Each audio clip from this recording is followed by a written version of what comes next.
As the leading advocate for cross-border relations, the Canadian American Business Council is the champion of a unique global partnership. That partnership, built on a long tradition of common ground extending beyond our borders and into the deep roots of friendship. As neighbors, Canada and the U.S. jointly steward our natural resources. We support each other when crisis strikes. And when differences arise, the CABC is there, ensuring the shared interests of our partnership continue to stride forward. Comprised of entrepreneurs, thought leaders, and executives from some of the most recognized brands in the world, we set the table for conversation between business leaders and policymakers. And now, we stand positioned to continue building on this exceptional relationship, ensuring that we face the world's greatest challenges together. Thank you. And I love this video, so I'm happy to play it as often as you like, or you can go to our website and play it. We also have an animated version that's about 3 minutes that talks about the work of the CABC. And in the animated version, it talks about our advocacy for the border fully reopening. And the image that you'll see in the animation is border guards taking a nap because there's nothing to do. With the commerce brought to a halt. So enjoy that. So welcome again. I'm Scotty Greenwood. I'm coming to you from Atlanta, Georgia. I'm excited to say, so hence my not quite hostage video backdrop. I don't think Room Raider is going to be kind to me today. But we're delighted to have all of you, and we're grateful to have all of you. We do have a robust agenda planned, and it will be interactive, thanks to the magic of WebEx.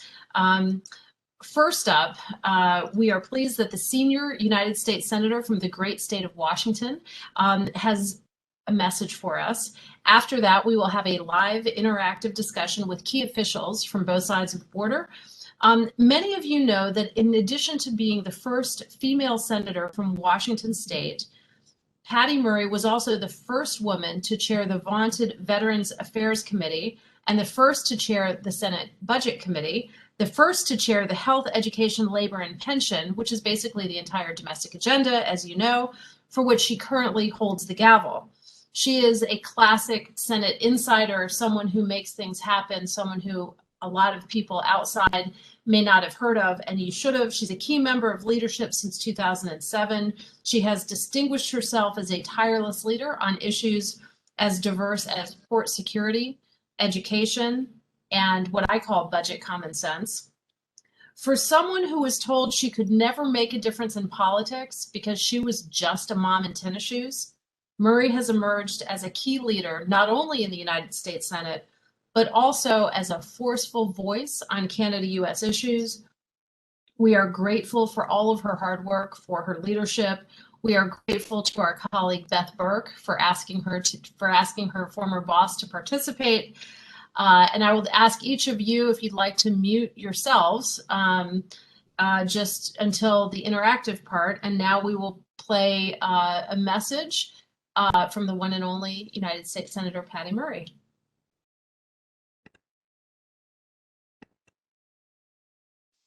Thank you all for inviting me to join you today. As we all work to come out of this pandemic stronger and fairer, I know that strong U.S.-Canadian relations and trade will be crucial. That's why just last week I wrote to the Biden administration asking them to ease restrictions on imports of Canadian solar cells, which would create more jobs in Washington state and help us keep up with solar panel demand and grow economies in both countries. And I know a big part of this is the conversation around reopening the border. I think it's essential we are providing clear guidance to communities on both sides of the border so they're not taken by surprise or misdirected by rumors and speculation, and so that we can reopen the border safely and responsibly and as quickly as possible. I've spoken about this repeatedly to both the Biden administration and Canadian officials because I know how important cross-border trade and travel is for so many workers and businesses in both countries. And I'm going to keep working on this because both of our countries are better off when we are working together. Thank you so much, Senator. Thank you for joining us. We know how busy the senator is they're back in session this week. They've got votes scheduled today, which is why we couldn't do this live. We didn't want to risk it. in case there was a vote. So now we're going to turn to the interactive portion of the program. So everybody think about how you'd like to interact with each other and with our distinguished guests. We are pleased today to be joined with arguably two of the most crucial government officials dealing with the bilateral relationship, the Director General of North American Strategy for Global Affairs Canada for the Federal Government of Canada, Eric Walsh, and the acting Canada Canada Director for the U.S. State Department, Michael Flores. Now, Michael won the coin toss, so he's gonna start first. And let me just tell you a little bit more about him. I'm gonna switch devices here and see if I could do this. Mike joined the Foreign Service on September 10th, 2001. He served overseas tours in Bogota, Moscow, so we might have to ask him about the bilat today that Minister Baird was just talking about, St. Petersburg, Bangkok, Mexico City.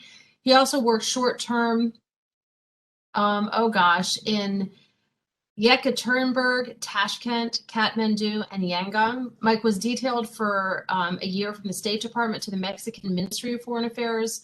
In Washington, D.C., Mike previously served as the Special Assistant to the Undersecretary for Arms Control and International Security and as the Multilateral Affairs Officer in the Office of United Nations Political Affairs. He's originally from East Los Angeles. He earned a BA in History and Poli-Sci from California State University, Long Beach. He holds a master's degree in international affairs from GW and strategic studies from the U.S. Army War College. He is a State Department Pickering Fellow and speaks Spanish, Russian, and Thai.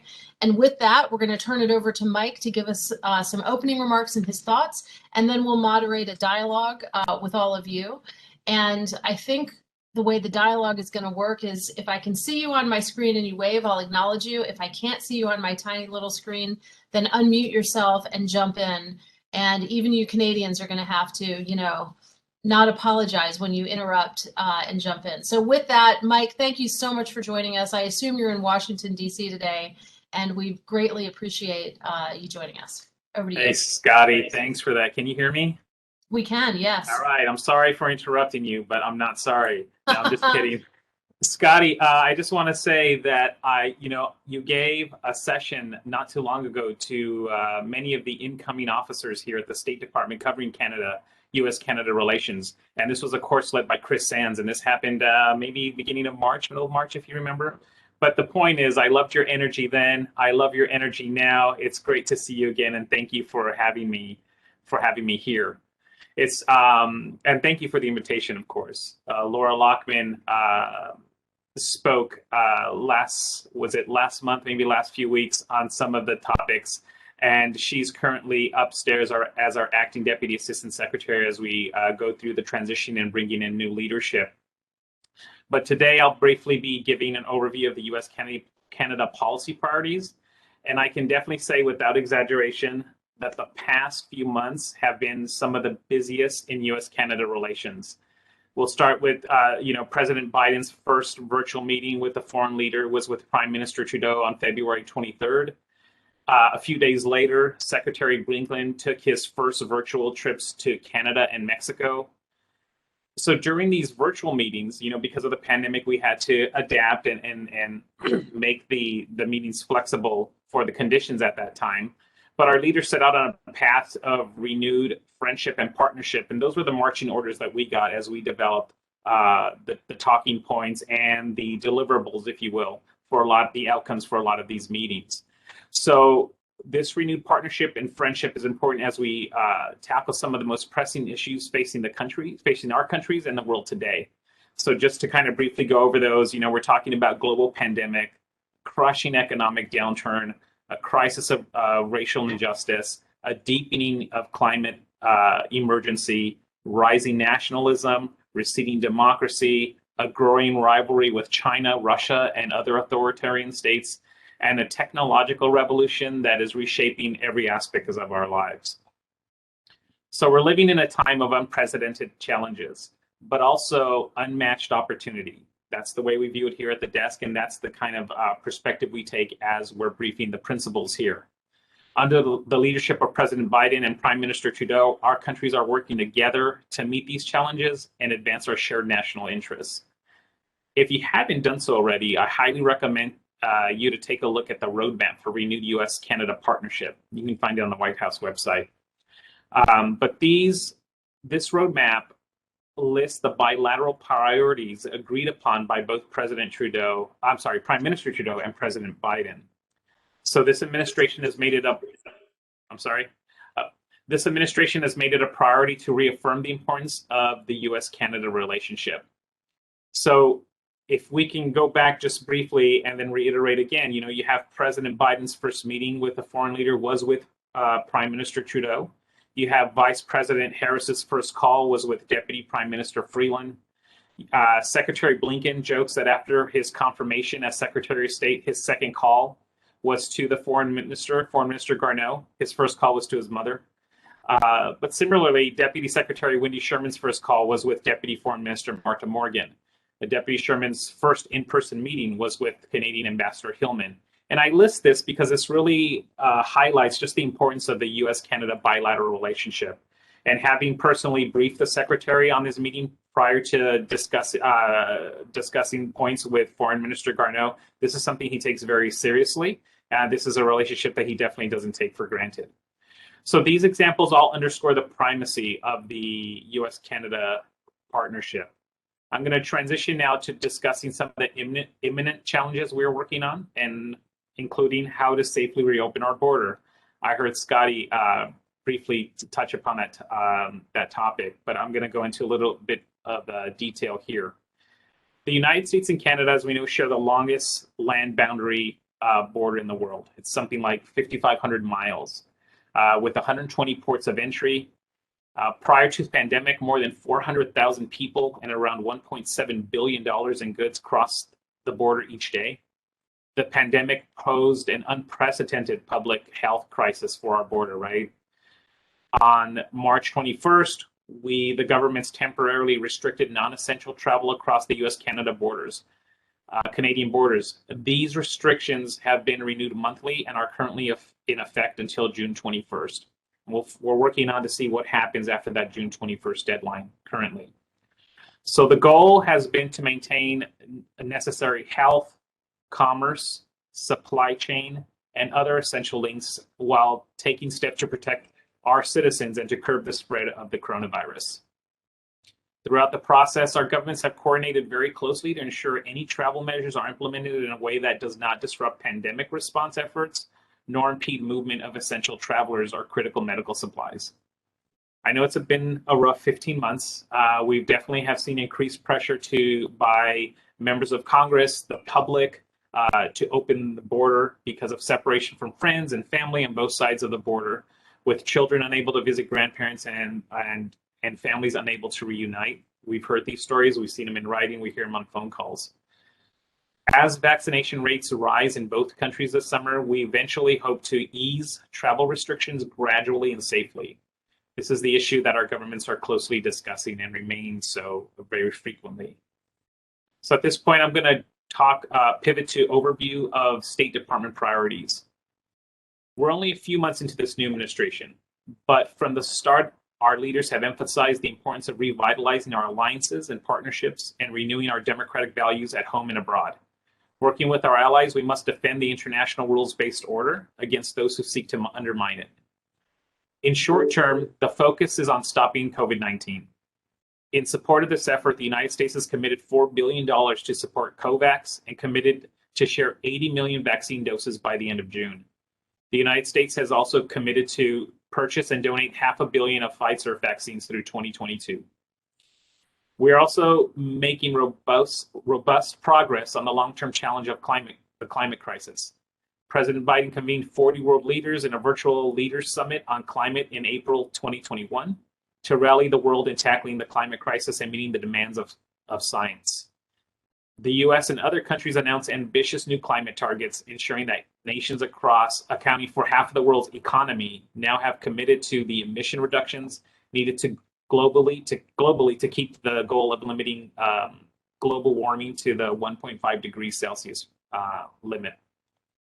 So this administration has tasked us here at the desk with ensuring that foreign policy works for the middle class. We want to support a global economic recovery that delivers for American workers and families.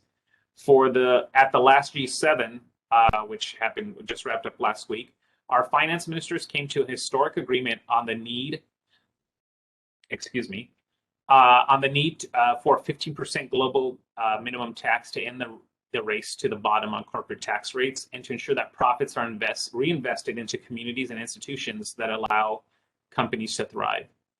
So I hope this gives you a good idea of what the administration priorities are, what the directives have been to us from what we call here the 7th floor, the leadership floor, down to us here at the desk. I'll just briefly conclude to tell you a little bit about the state of the State Department. There's definitely and I mention this because coming in, there's definitely an excitement and a sense of rolling up our sleeves and getting to work. We have great leadership from Secretary Biden, Deputy Secretary Sherman, and Undersecretary Newland, who truly value the importance of the U.S.-Canadian bilateral relationship. We have a new Chief Diversity and Inclusion Officer, Ambassador Abercrombie Winstanley, whose team is working to tackle how to recruit and retain a diverse workforce that better reflects America and delivers superior results. I definitely enjoy coming to work each day, whether it's to work on Canadian relationships, to work with a Canadian expert like Laura Lockman and folks here in our leadership in the Bureau. I've been fortunate enough to come into the office even during the pandemic, but I do telework. So even if it's from my dining room, I still feel there's a strong sense of mission across the department. I'll stop here. I'll turn it back over to Scotty and see if participants have any questions. Thank you for your time. Thank you so much, Mike. You mentioned the 7th floor of the State Department, which is beautiful. It is maybe the Benjamin Franklin room on the 7th floor is maybe one of the most beautiful rooms in Washington, as people who have been there know. Not so much the rest of the building. It's sort of brutalist modern, but CABC actually had an event in the Benjamin Franklin room on the 7th floor back when Ralph Klein was the Premier of Alberta and Jim Prentice was a federal cabinet minister. God rest both of their souls. And, Mike, maybe it's time that we come back once things are going again and we have another kind of nonpartisan bilateral celebration of Canada-U.S. affairs. It's also the room where people will remember Prime Minister Trudeau was hosted by Secretary Kerry, and Rufus Wainwright played Hallelujah in a beautiful lunch during that state visit. Anyway, some folks from CABC remember that. Yeah. Yeah. Point of order, Scotty. Point of order. We Yes, shouldn't complain about the 1st through 6th floors at the State Department, given the architectural jewel that is Fort Pearson.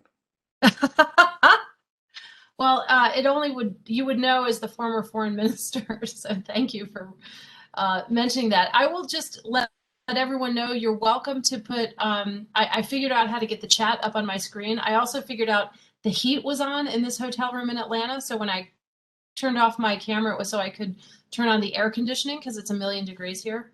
But I want you to know that you're welcome to ask questions. And while they're thinking about them, Mike, I do have a couple for you. The first one is, Senator Murray mentioned the border.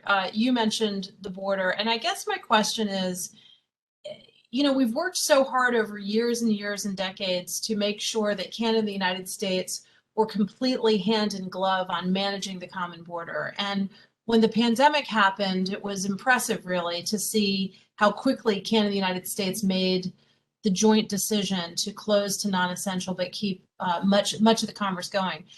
I guess my question today for you, Mike, is can you imagine a scenario, June 21st is just in a few days, where the US and Canada would make different decisions? For example, the US would say, you know what, we're good. We feel good about our vaccination rates. We're going to open it up to Canadians.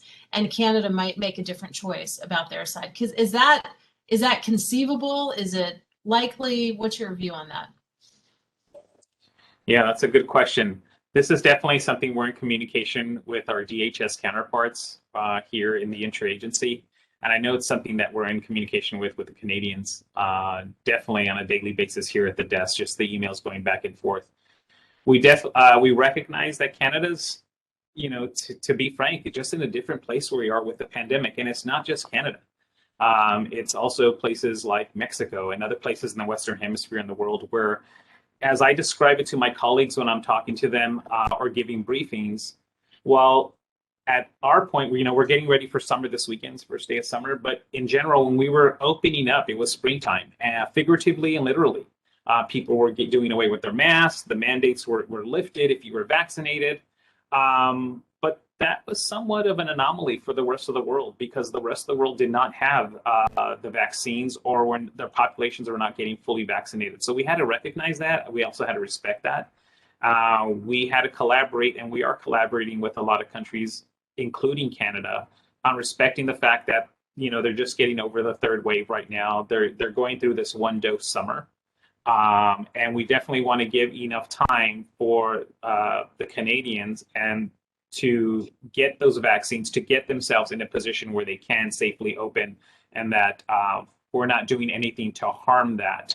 So part of the discussions that we've had with other countries that I've seen going forward, and that we definitely want to look at and bring up for conversation are, is there something we can do with vaccinated individuals? Is there something we can do on coordinating on entry for U.S. citizens who have to go into these enclave areas that have to go virtually, drive literally through Canada?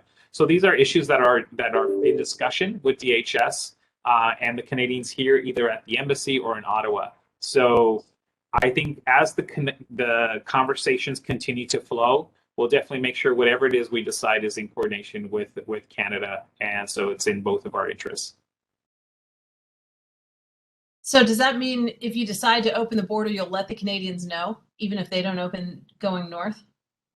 So I know whatever we do, we won't do it without informing any of our Canadian counterparts. Whether that's to open, make a unilateral decision, I don't know. I can't speak to that. That's not in my purview. But I do know that from the time this has happened till now and going forward, I can only imagine it will continue to be so, that we will definitely be in close coordination with Canada.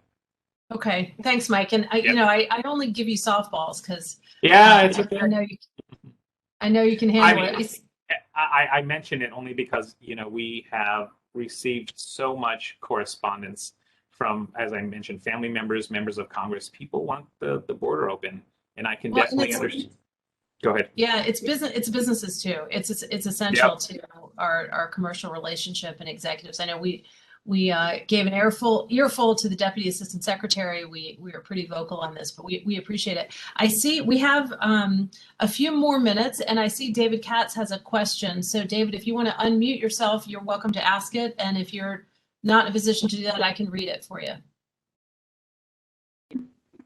Yeah, this is David. I have family in the U.S. and Canada. I've worked for the biggest engineering companies like Bechtel out of the U.S. How do we overcome this buy U.S. policy when we have a new NAFTA and we should be helping each other? Yeah, so that's definitely a question that has come up several times since Buy America has been implemented by the president's executive order. So we here at the State Department are working with the White House to figure out how the executive order will be applied. That has not been defined yet. And we recognize in our conversations with the interagency and with Canada is that there are definitely many opportunities to work with partners like Canada to promote resilient supply chains. So that's the message that we're still taking, and we're still kind of working out the details, but definitely hear that point often. Thanks, Mike. Yep. I have lots of questions. I'm pausing for a minute to see if my colleagues want to jump in via the chat or just unmute yourself. While they're thinking about that, Mike, I wonder, and I'm putting you on the spot here, I did not give you a heads up about this, but I wonder if you have a sense of the readouts between Prime Minister Trudeau and President Biden during the G7 for more than, kind of what you shared, G7 and NATO. And I remember, and there are several former Canadian cabinet ministers on this call, many who would recall when the U.S. had Canada in the European Bureau, because Canada was, had more in common with our NATO partners and our OECD partners really than any other region. So when I was in the State Department, Canada was in Europe. It's now in the Western Hemisphere in terms of organizationally. I think the Pentagon still has Canada in Europe. I'm not sure, maybe because of NATO. But do you have anything for us, any insights? I know there were a lot of bilateral meetings that President Biden had. So do you have any readouts from the one with Prime Minister Trudeau, or just other readouts from the European trip? No, so those I do not have right now. They're still being, filtered and such on the 7th floor, but I do not have a readout from what happened at the G7. We do know that there were just side chats, but I don't know beyond that what was fully discussed. So I have nothing for you at this time. Sorry. No problem. We'll get back together for that. I know people are working round the clock and in different time zones, so no problem at all. I will say this, Scotty, when the president has a chance to speak with the prime minister, and then I know more about when the secretary speaks to his foreign counterpart. A lot of the discussions on a regular basis is on progress on the roadmap. It wasn't, and we don't take it, we here as the U.S. government, and I know the Canadians don't as well, because we're in discussions with them constantly on this on at least a monthly basis at a very high level of what's being done now that we have this roadmap.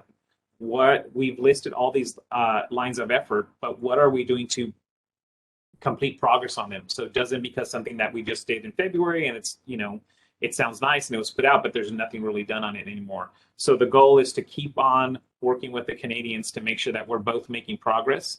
And I know the Canadians have done a fantastic job on that, as we have as well, from several members of the interagency. So I know when there's talk about that, it usually has something, a line of effort to do with what was mentioned in the roadmap. Well, look, we appreciate it. We are paying careful attention to the roadmap. We had a wonderful briefing from Laura Lockman, Deputy Assistant Secretary, on the roadmap, and we pay careful attention. So we will continue to do so. It is just at 30 after the hour. So, and I see that your counterpart has joined us, Eric Walsh. So, Mike, I'll give you an opportunity for any last thoughts, and I'll invite our chairman to say a thank you to you before we transition to Eric. But any last words from you, Mike? No, I just appreciate the time. I appreciate the opportunity just to talk about some of these points. I've been on calls with Eric Walsh. I've not met him personally, but I know he's definitely involved in a lot of what we're doing. It's been a pleasure working with him and his team. Scotty, it's great seeing you virtually again. And I hope I get invited back. And if there's anything you need, I'm here. So please reach out. Well, we absolutely will. We appreciate it. We wonder if you're working on your French, because you've got so many other great languages. Now that you're a Canada guy, you might think about that. But Gary, Clement, do you want to say one last word before we move forward? Thanks, Scotty. Yeah. I just want Mike. Listen, thanks a lot. Really appreciate you taking the time to join us today and to give us that briefing. Much appreciated. And absolutely, we would love to have you back. And if as long as you don't find us presumptuous, we will be calling upon you again. So I really appreciate you joining us today. Thanks so much. Take care, everybody. Thanks, Mike. And you're welcome to stay, but you're not. You don't have to. So we understand your schedule's crazy. So we're going to move forward with Eric. I don't know if you were on earlier, but we said that Mike won the coin toss, so that he got to go first. He also got only easy questions, so we've saved hard ones for you. I'll introduce you, Eric, and then have you say a few words, share your thoughts, and then again, our group may have some questions or comments for you. Just to remind our colleagues, you can put your comments in the chat. You can interrupt me. You can wave if you're on my screen, and I'll find you. So let me introduce our next distinguished diplomat. Eric Walsh serves as the Director General, North America at Global Affairs Canada in Ottawa. In this position, he's responsible for providing strategic advice to ministers and senior government officials on Canada's bilateral and trilateral relationships with the U.S. and Mexico, while supporting the North American Mission Network in its pursuit of Canada's advocacy and business development objectives. And no pressure, Eric, but there are a bunch of former Canadian cabinet ministers that you may or may not have briefed in the course of your career on this call. You'll see them, so I know they will have some fun observations for you. Eric leads a team of 60 people analyzing major issues in the United States and Mexico that affect Canada, making recommendations for government policy. Prior to this plum assignment, he was the ambassador of Canada to Korea from 2015 to 2018. He has also served as deputy head of mission in Germany, deputy perm rep to the Conference on Disarmament in Geneva, in addition to earlier postings in Romania and Turkey.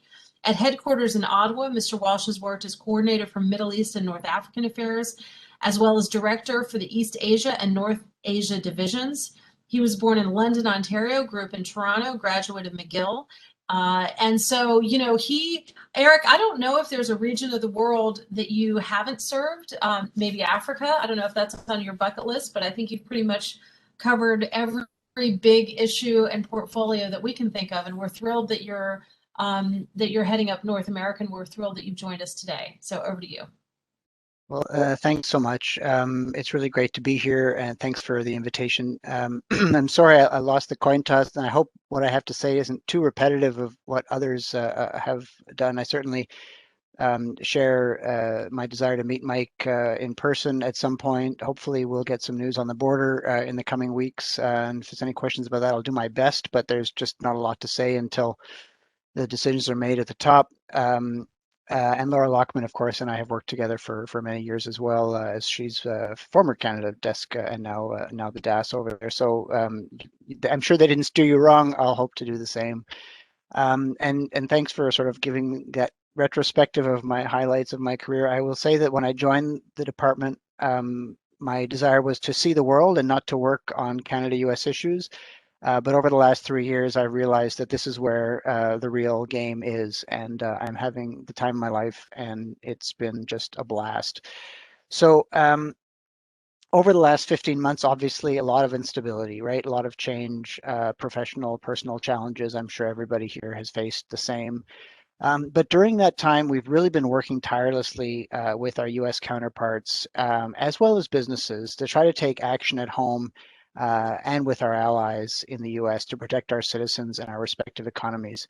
We've been collaborating very effectively on measures at the border, on trade, research and development, and I think we're now finally, maybe us a little bit later than you, seeing the benefits of these actions with the reductions in case counts and the corresponding economic recovery.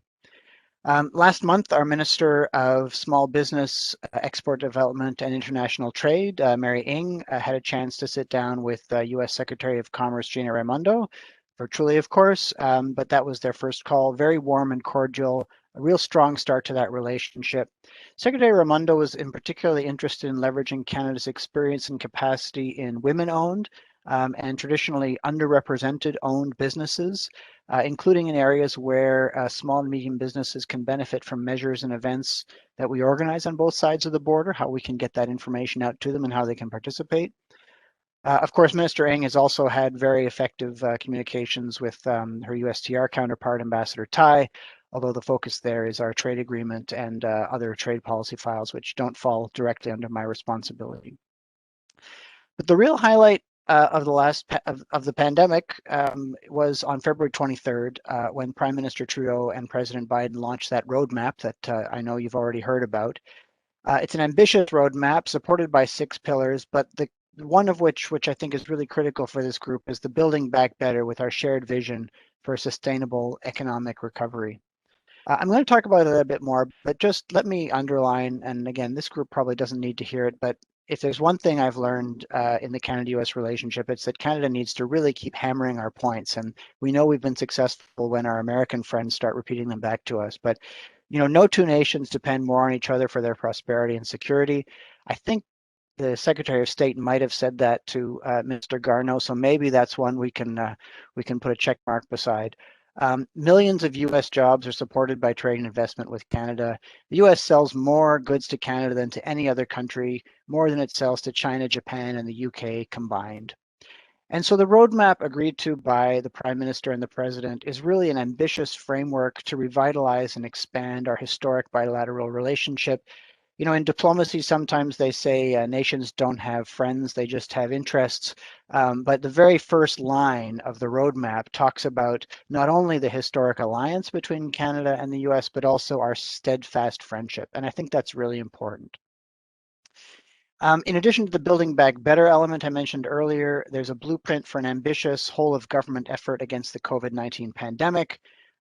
There's a partnership on climate change. We want to advance global health security, bolster cooperation on defense, and reaffirm a shared commitment to equity, diversity, and justice. Also guided by the roadmap, Canada and the US are now building a strategy to strengthen our joint supply chain security. And we're also accelerating joint initiatives to support the recovery of small and medium-sized enterprises. Canada, of course, is also committed to working through these issues along with Mexico to implement the Canada-US-Mexico agreement, which is particularly important for post-pandemic recovery. We're really going to require that trilateral coordination, innovation, and strong partnerships across North America. Under the new roadmap, we're also going to do things like increase our climate ambitions aligned to the Paris Agreement and net zero objectives while holding polluters accountable for their actions. And to help achieve this ambitious objective, both Canada and the US have committed to taking a continental approach to addressing methane emissions, reductions in the oil and gas sectors, standards for vehicles, and setting a 100% zero emissions vehicle sales target. And certainly as my personal vehicle enters its 16th year of life, I'm looking at what the future may hold for me and where the nearest charging stations might be in Ottawa. That takes me into infrastructure. Infrastructure, clean technology, and digital technology are going to play such an important role in the future of our economies, and so they're addressed in this roadmap as well. Many of you already know that Canada and the US are prioritizing climate resilient and green infrastructure spending to spur economic recovery out of the pandemic.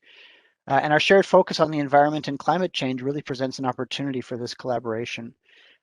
Canadian companies are leaders in renewable energy and power, and in many cases, these strengths align with the US need for clean power to propel its own economy. And we believe this is therefore a great time for Canada to be working with the US in advancing the President's ambitious agenda.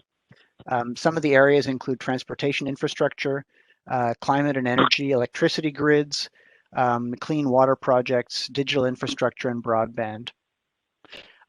Maybe I'll stop there so there's room for discussion. As I say, I'm also happy to talk about what I know about the border, which I know has been a real big concern, rightly so, I think, for everybody involved in business between the two countries.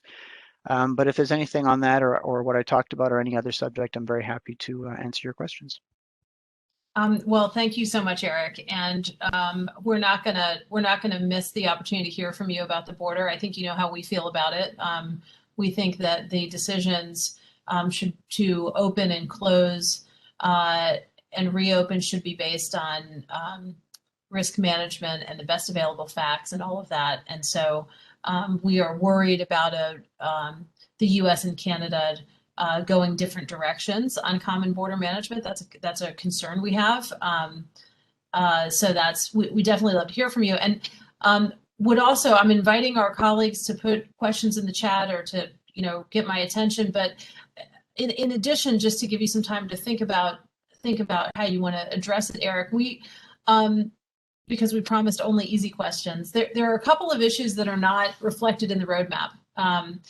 And would love your thoughts on kind of where Canada and the United States are. So softwood lumber, it's not in the roadmap, it's not in the new trade agreement.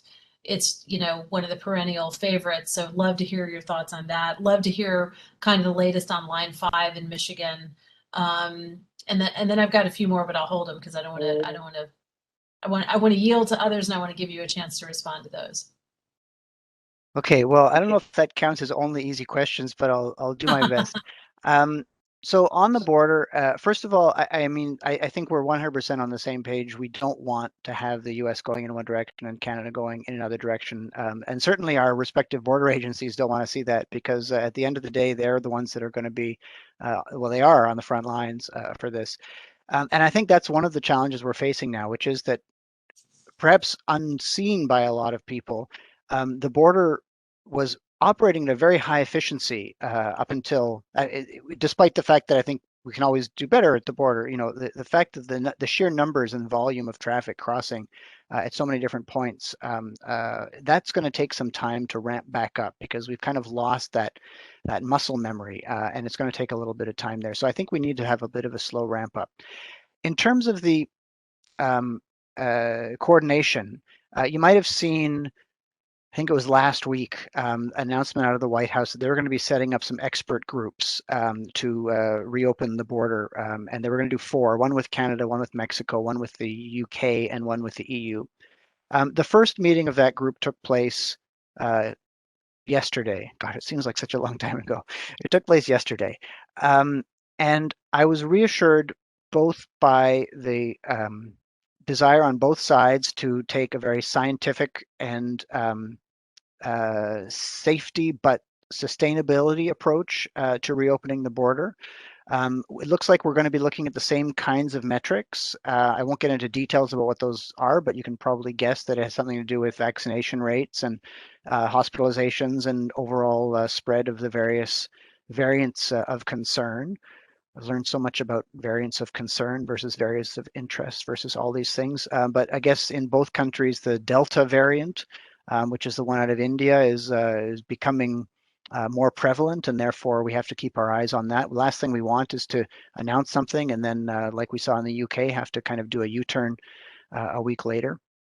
But definitely we feel that as vaccination rates are rising, the expectation on both sides of the border, although predominantly on the US right now, if opinion polls are to be believed, it's still a little bit slower in taking off on the Canadian side, but it's probably going to come soon.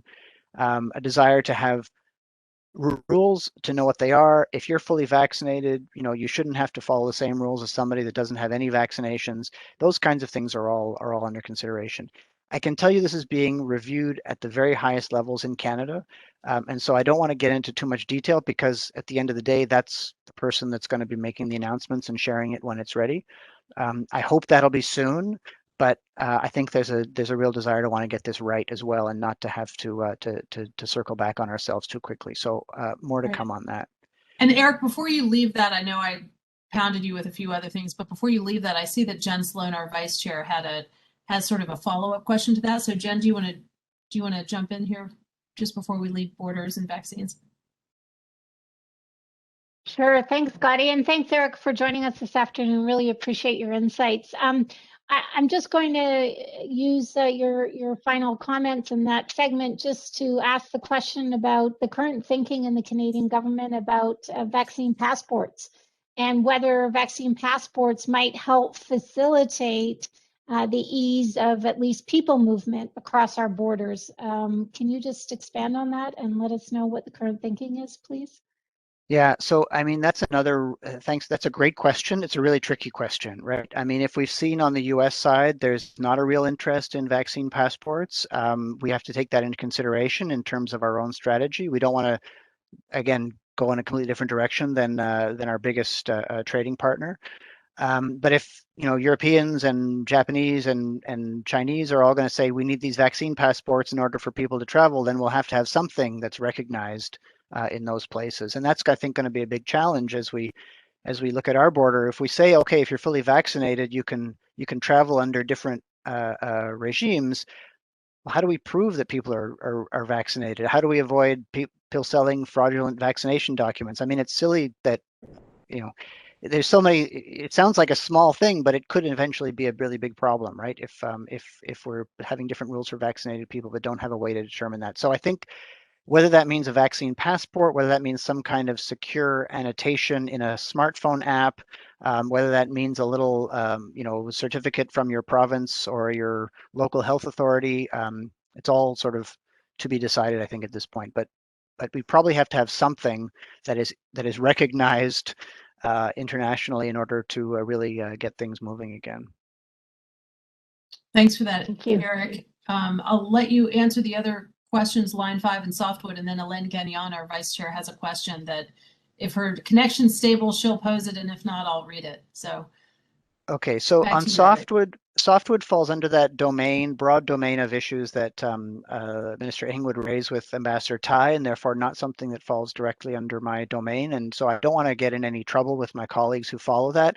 I'll just say that it's a very important issue for us, right? Like it's something that impacts many provinces across the country.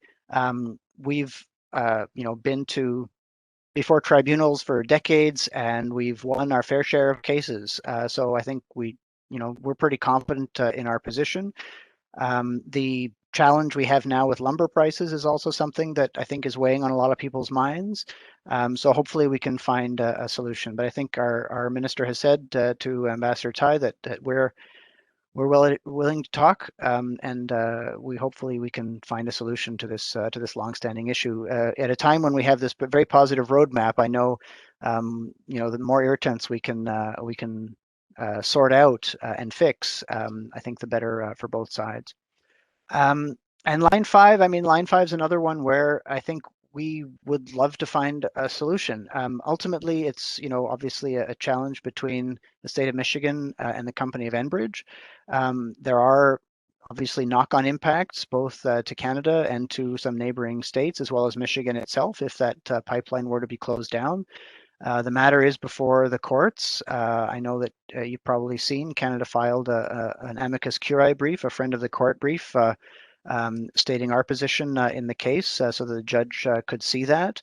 It is something that we do talk about with our American friends. Mike Flores mentioned we see each other from time to time. That's one of the things we see each other to talk about. But in an ideal world, Michigan and Enbridge find a solution to the current issue that gets them through until the replacement structure can be built with the enclosed and buried line that will go under the seabed rather than the one right now that goes along the bed of the Straits of Mackinac. So hopefully we can sort that out as well.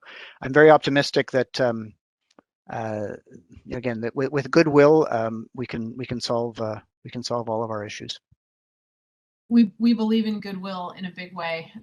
Thank you for that. Alen, would you like to try it? Yeah, I'm gonna try. If you lose me, then you could just pick it up. I keep losing you. I was listening to you, Eric, talking about digital electric transportation, and made me think of this whole new area of urban air mobility. And I was curious to know whether the Canadian government is discussing ways to cooperate right now between the two countries on urban air mobility, those urban taxis. They're all going to be electric. There's going to be a need for pilot. There's like air navigation issues. There's all kinds of issues, and this market is booming. I could feel it. I'm at CAE, and it's booming, and I just want to make sure that you're having conversation about that. So thanks for that question, and I'm glad if you're at CAE, hopefully you can train everybody that needs to be doing all of these. That's our plan. All of these flights back and forth. I know that there was conversations about this pre-pandemic, at a time when the Beyond the Border Coalition was meeting in person and presenting lots of creative new ways to improve the border, as opposed to lots of creative ways to safely reopen the border. The question of digital, using drones for package deliveries, especially in remote communities where the road may be a lot longer than a little drone flight, was being discussed. I suspect this is something that our colleagues at the Border Services Agency and Transport Canada, as well as perhaps NAV Canada, would be looking at. I haven't seen anything on it recently, but as we get the border back open and the endless possibilities start to reveal themselves again, I'm pretty sure this is something that we're going to want to make sure we're on top of. So thanks for flagging that. Thanks, Eric. Thanks, Alen. Jay Tannen is the co-chair of our Entrepreneur Circle. Jay, do you want to introduce yourself and pose your question? If I unmute, I might be able to accomplish that. All right. Eric, I was just posing the question. We have about the Entrepreneur Circle and how we might be helpful to policymakers charged with advancing the U.S.-Canada roadmap. We have some very talented people drawn from across Canada and the U.S. and from a range of sectors in the economy. They're creative people. They are founders and builders of businesses. And how might we support what you're trying to do? So thanks for that. I guess let's be in touch. We want to make sure that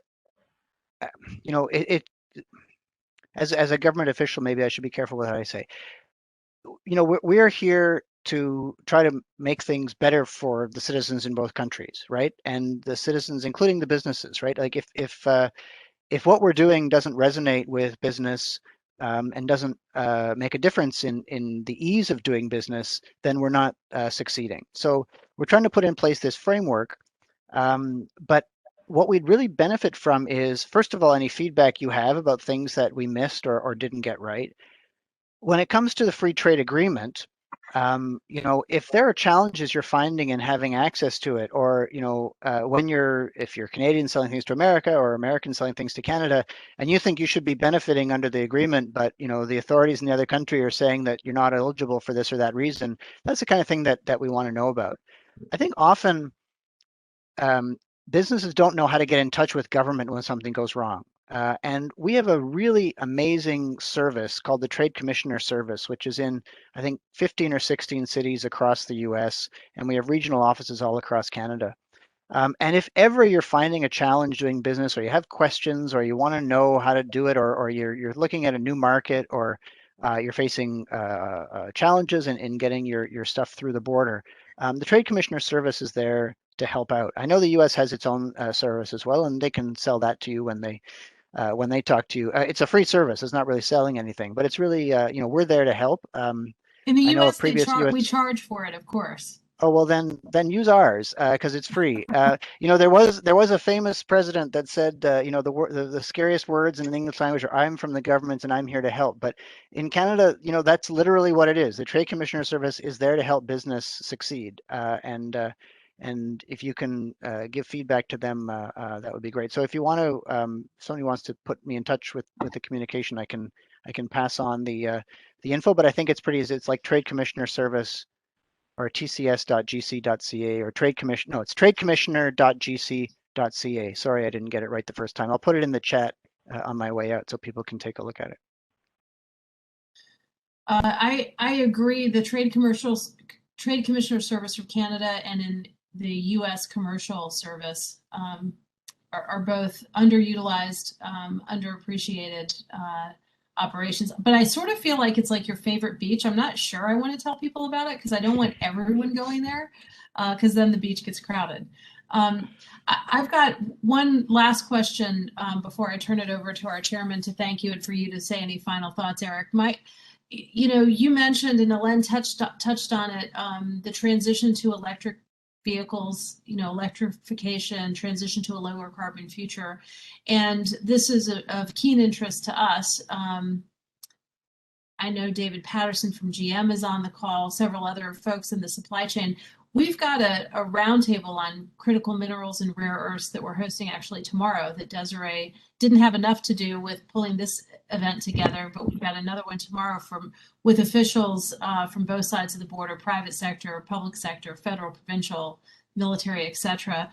I wonder, and we also have pretty strong views about the importance of recycling, and that's relevant when it comes to EV batteries. It's relevant when it comes to consumer packaged goods. I know Brianna Ames, a brand new board member from Coca-Cola, has been leading an effort on sustainability there. So I wonder if you could talk a little bit about critical minerals and rare earths, and also recycling largely for various commodities. Sure. So critical minerals is something that Canada and the US had been working on before the roadmap, but it's referenced in there, and as you say, has a huge impact on a lot of the environmental things we want to do, which is terribly ironic because digging critical minerals out of the ground is one of the least environmentally friendly things you can do. But I guess you got to always take a little bit of water with your wine. But it's one area too where explicitly, and I think the U.S. most recently flagged this in the review of supply chain security document that came out last week, Canada, I think, is seen by the U.S. as effectively a domestic source of critical minerals across, I think, 23 different priority areas that have been identified in Washington. And it's something we want to work together on.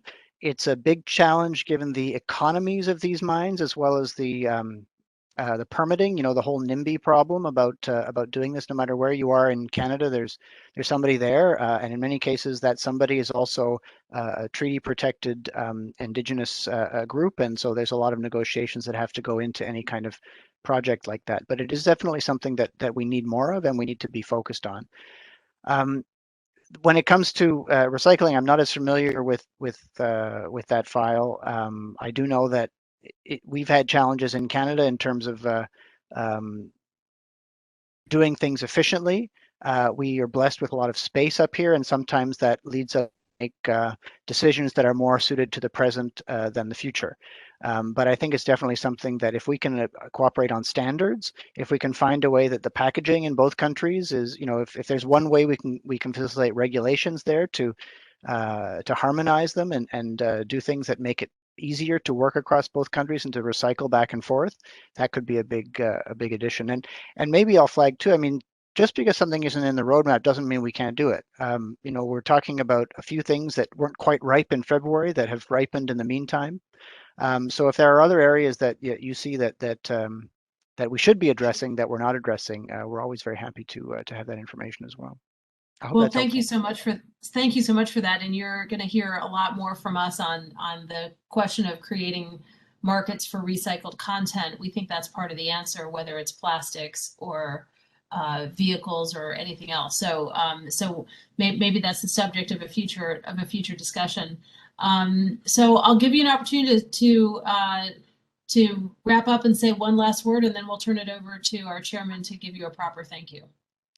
Well, no, I just want to thank you again for the time. It was kind of short, but and I guess hopefully too we'll have some positive news coming out on the border in the next little while. So that then I'll be happy to come back and talk more about if you need. We appreciate that, and I don't want people to feel like you need to leave. We've got some more business to do, and Eric, you don't have to leave either.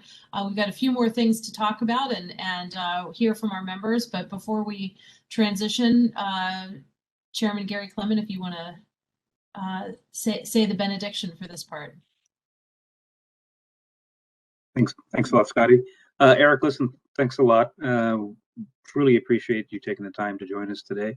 As I mentioned with Mike, this is, you know, we really appreciate these opportunities, and we will definitely take you up on your offer of coming back, and we will invite you back because we definitely like to hear these updates, and I think we are all very anxious to probably get a better understanding of what's going to happen with the border in the next couple of weeks, which I think we're, on behalf of the board and our members, that we're very hopeful that we see some progress on that. So really appreciate you taking the time with us today. Thanks. My pleasure. Thank you. Thanks, Eric. Okay, everybody. We're going to transition now to a little bit of an update from me, a little bit of an update from Gary, and then just an open dialogue. We've booked until 4 p.m. Eastern. We don't have to take all of that time, but we'll be available. I'll be available until then for people if you want to talk in this forum, or we're always available to you, and we're so grateful to you. So I hope people found that interesting to have to hear from Senator Murray briefly, to have dialogue with the two folks who work on Canada-U.S. issues all day, every day. Other than the ambassadors and the people in the embassies, I think these are the officials, as I said at the top, that spend the most time. So let me transition to the business of the annual general meeting. Mr. Chairman, members of the council, we're pleased to report that our 2021 and 22 slate of officers has been elected by electronic vote of the membership with sufficient number to have a quorum and the vote.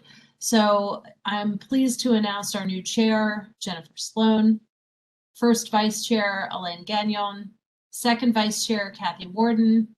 Third Vice Chair, Marlene Floyd. Treasurer, Gabe Batstone. General Counsel forever, Peter Yost. Thank you to each of them and congratulations. We have had an incredibly eventful year, all of us. With everything happening, we have convened an awful lot of dialogues, and we're currently in the midst of a lot of advocacy, as I think everybody knows, about returning to bilateral cooperation on reopening the border. So we'd love to continue to hear from you about your challenges, about your stories. We are going to circulate a survey that the Canadian Embassy has asked about some of your thoughts on Buy American and some of the executive orders. So please keep those cards and letters coming. Let us know what issues you think are important. And please keep checking out our various media and social media feeds so you know what we're up to and can give us some advice. And tomorrow, as I mentioned briefly, we will host an event on Canada-US collaboration on critical minerals and rare earths. We're looking forward to the dialogue. We've got Congressman Mike Doyle coming. We've got retired co-chair of the Joint Chiefs, General Gregory Newbold coming, distinguished panel of experts and co-hosts with some of our partners. So we have a big day tomorrow as well, quite substantive, and looking forward to that. And with that, let me turn it over once again to our distinguished, almost former board chair now, Gary. Over to you. Well, thanks, Scotty, and not quite yet. I'm still going to be around for a little bit longer. But listen, I just want to say some very brief remarks to everybody. Just kind of like since our last AGM, we've had a whirlwind of activity and advocacy, and in fact, you know, our research shows that our commentary has reached over 1 billion individuals. So I think, you know, big kudos to Scotty and the team, but also big kudos to all the members of CABC for going out there and promoting the work that we do. We've also launched a virtual town hall series on corporate action on social justice, which is chaired by our board colleague Clint Odom, which has been very successful, and I thank Clint for taking that on for us and for doing such a great job. We've held numerous roundtables with government officials on both sides of the border, so we've been very active in that sense. We've also expanded our advisory board to include not just former ambassadors from Canada and the US, but also former members of cabinet, premiers, and governors. So it's, and I do believe we have a few of our advisory board members may still be with us on the line, so I appreciate them joining us today. And soon, together with our friends at the Wilson Center, we'll be launching a new expert podcast on Canada-US relations. I'm going to give you the name. I may be mispronouncing it, so Scotty will correct me if I am. Canusa Street. Canusa Street. Canusa Street, all right. C-A-N-U-S-A Street. Canusa. Canusa Street. Say it with me. Sing it together. So stay tuned for that. That'll be out soon. So with that's my brief update, but most importantly, I just wanted to extend my sincerest congratulations to our newly elected and re-elected slate of officers. I think you guys are going to do a great job, and I look forward to passing the baton over later this summer. So with that in mind, thanks a lot, everybody, and back over to you, Scotty. Okay. Thanks, Gary. So now we've got a few minutes if people want to give their thoughts, and I'm going to call on a couple of people for thoughts, and then we can wrap up whenever you want. You're also welcome to ask each other questions, but John Baird, you were the first on and the first to speak. So would love to hear from you on the state of the world, what you're thinking about, and all that sort of stuff. Thanks, Scotty. I appreciate the opportunity. I think one of the biggest challenges we've got to do in businesses to advise government to more quickly open the economy. We see in the United States it's happening in a much more expeditious way. The numbers in Canada are actually are good, and they're getting better every single day. So I appreciate the focus you're putting on opening the border. I think particularly for tourism operators on both sides of the border, that'll be tremendously important. I think it is remarkable that most trade and commerce has been able to continue to flow, which is a great testament to both governments, but also to this organization. I think we need to get the government. I thought it was pretty bold. The federal government in Canada was pretty bold on the focus they put on renegotiating NAFTA with the Trump administration. It might have been counterintuitive for David McNaughton to say that they were prepared to reopen it the day after the election, and it turned out to be a smart move. I think Freeland was pretty competent in renegotiating NAFTA. The government went out on a limb though and made it a priority and set expectations high for itself. I would love to see them do that again, whether it's on a softwood lumber agreement, whether it's on a Buy America agreement. There's no doubt that there's a strategic value to having a good relationship between the Prime Minister and the President, but that doesn't really amount to much unless we can get something out of it that will benefit Canada. So I'd like to see us, push on those two issues. I'm a big believer. It was no surprise to anyone, in my opinion, that the president withdrew the presidential permit on Keystone XL. I think we probably have a right to sort of ask for a consolation prize, and either a deal on Buy America or on a softwood lumber agreement, I think would fit that bill. So that'd be something I'd like to see. I'd just like to see the government, return to the more aggressive posture that they took in their first term. So that's just a comment. Appreciate it very much. I mean, one of the things that we said was right after the election, President Biden was elected, a lot of Canadians breathed a sigh of relief.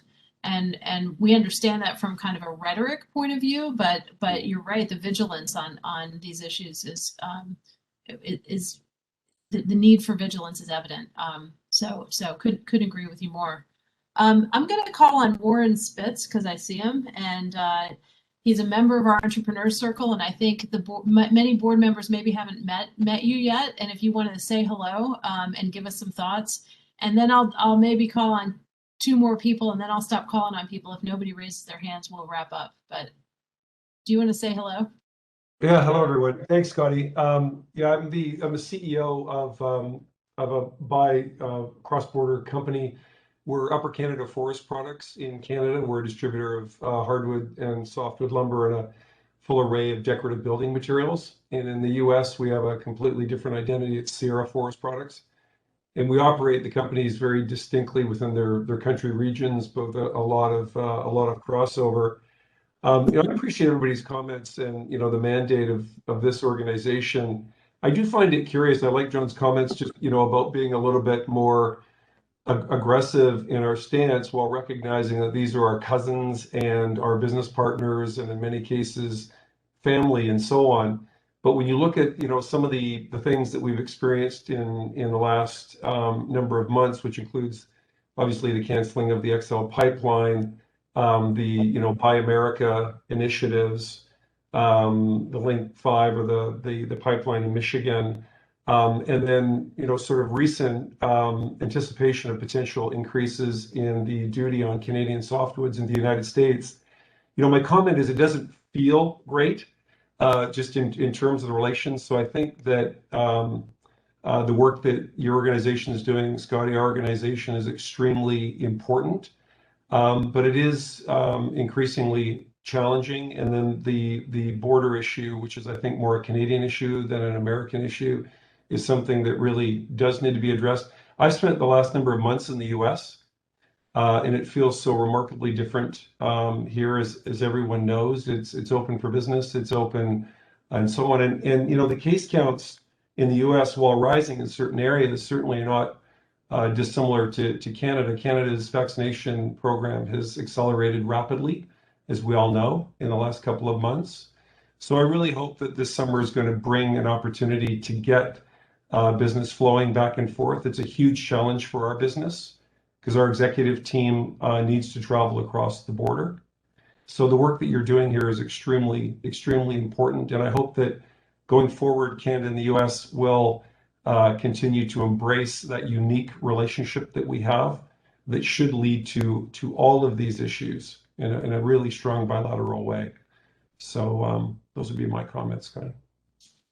Thanks, Warren. We are trying to provide air cover, some pressure, but also air cover to encourage the government of Canada to reopen the border quickly, and you guys will see much more of that in your media feeds to come. So I'm going to invite Scott Bryson. If you have any thoughts, you're typically not shy and always eloquent.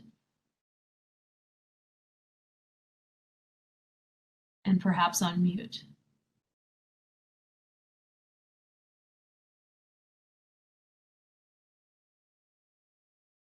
Going once, going twice.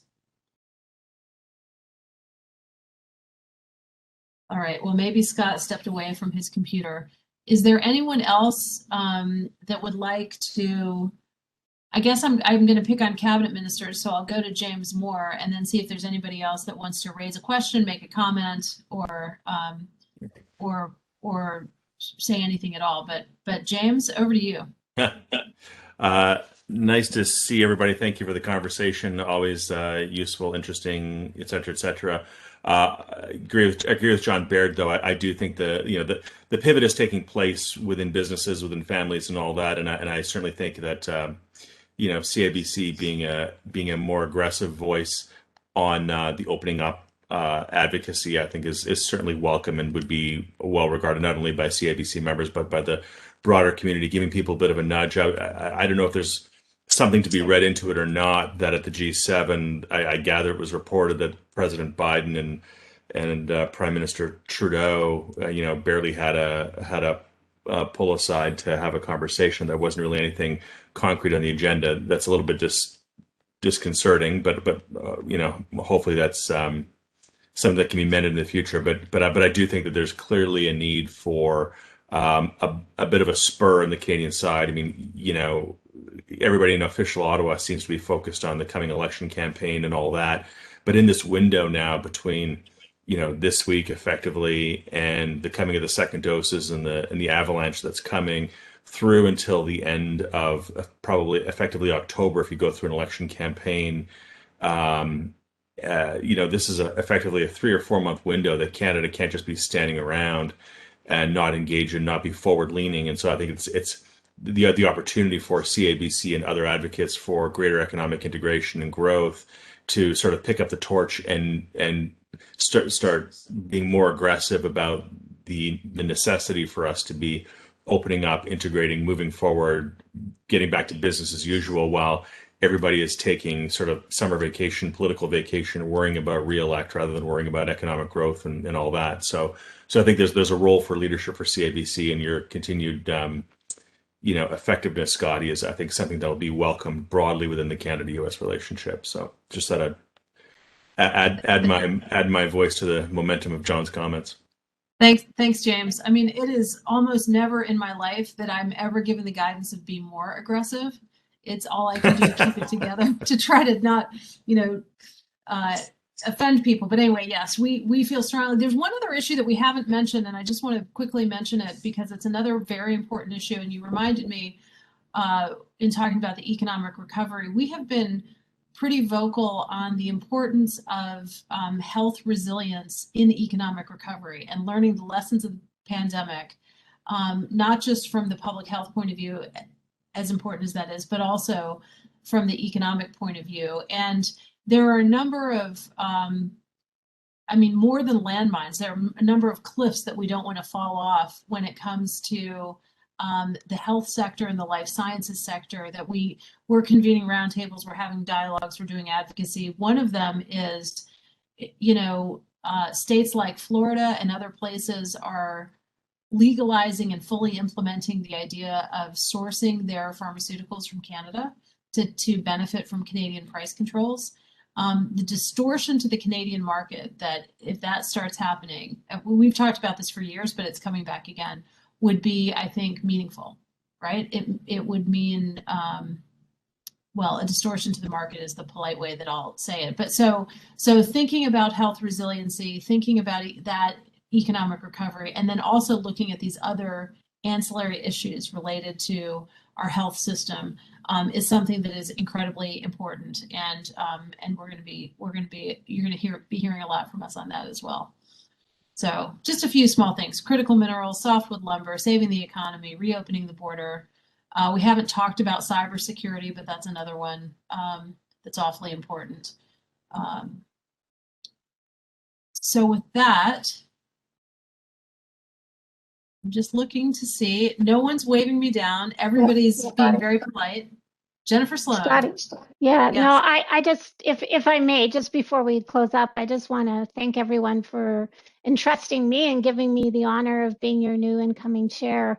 Obviously, big shoes to fill with the various predecessors, including Gary's, who has led us through a very crazy, fluid, unprecedented time, and has done it wonderfully. And so thank you, Gary, for your service, and look forward to serving with Helene and Marlene, Kathy, Gabe, and Peter, and the CABC team, and most importantly here, the board. So thank you again.